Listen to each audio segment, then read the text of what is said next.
This is Jason Graziani coming to you from Lake Tahoe, the #1 lake in the world.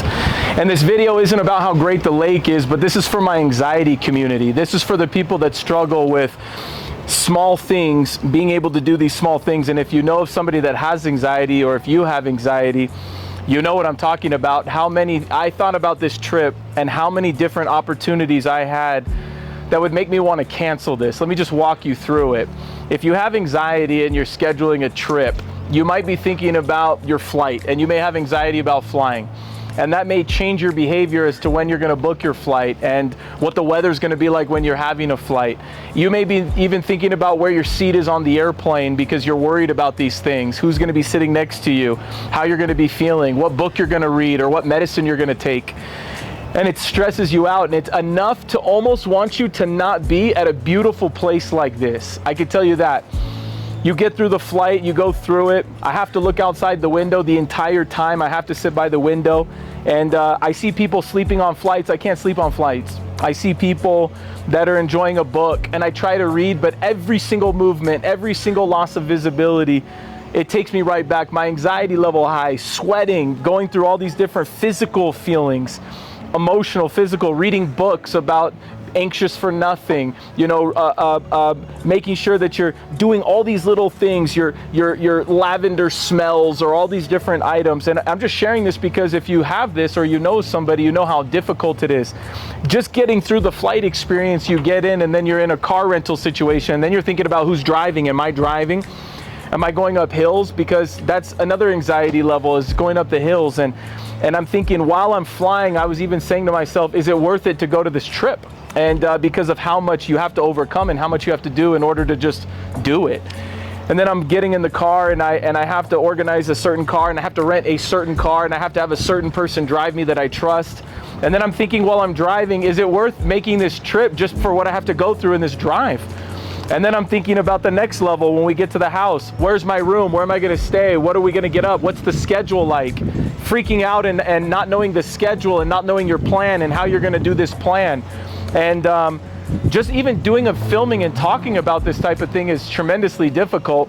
But I want you guys to know that it's so close to not experiencing amazing things. And I know that there's millions of people in America right now that struggle with anxiety, and every single day they make decisions, and a lot of times they give up, and a lot of times they don't go forward, and a lot of times they don't do what would be great for their friends and family, and their friends and family suffer because they want them to be happy, but they're not happy. I think about the number of times we put on the face and just act like we like it. You know, my wife saying, hey, let's go on these gondolas, and she's overcoming her fear of heights, and I'm not having a fear of heights, but anything that transports me, planes, trains, automobiles, moving anywhere, and then thinking about being in a gondola, even going out on a boat and wondering, studying the boat and studying the depth of the water and all these different things. And I'm a great swimmer, but why am I thinking about a boat? It's because of anxieties. And these are things that you don't talk about and you live with, but the more and more you've experienced things and you've overcome things, then you start wanting to give people an example that makes them feel like they could do it. And I'm talking to you. I'm talking to you if you have anxieties, or if you're the loved one, or you're taking care of somebody that has this. I want you guys to know something that you can overcome, and maybe you don't fully overcome, and maybe they don't fully go away.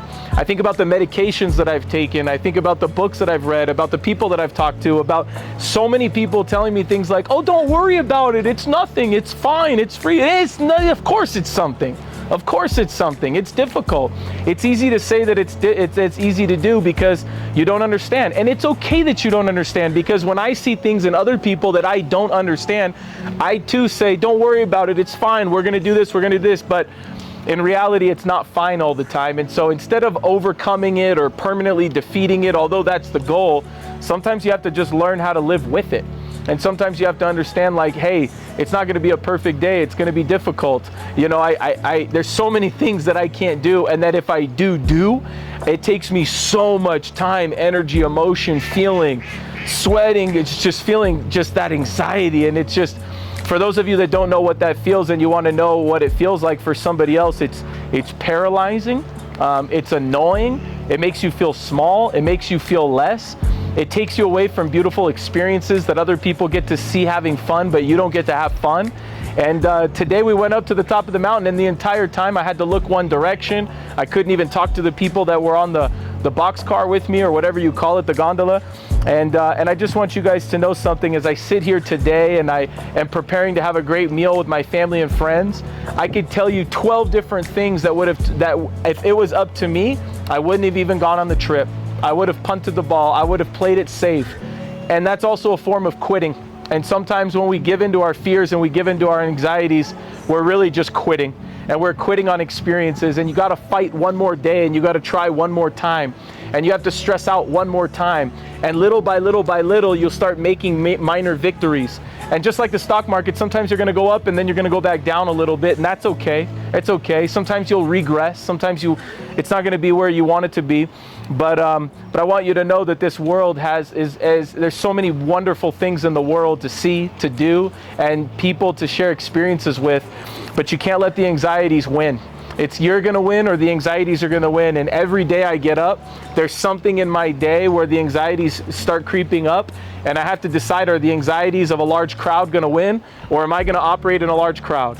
You know, is the anxiety of travel going to win, or am I going to get my butt up in the morning and get going? And there's days where I lose. There's days where I lose. There's days where I say, I don't want to do it. I don't want to go. I don't feel good. There's days where you have panic attack, or you have an anxiety attack, or you feel alone, so you feel withdrawn, you feel like you can't get after it. And I hope that you share this with somebody. I hope that you share this with somebody, and it could inspire one person to say, man, this guy goes through this type of stuff. He's doing all these videos, he's doing this type of stuff, and he goes through this on a daily basis every single day. Every single day. I don't know one day that doesn't go by where it doesn't start creeping up. But we can't let the devil win. We can't let the anxieties win. We got to keep going. Some days we lose, but we can't lose the war. We can lose some battles, but we can't lose the war. So if you know somebody, or you're that person, share your story, share your testimony, and if you're not strong enough yet to do it, share this one with somebody else and hope it inspires somebody to step up and get going.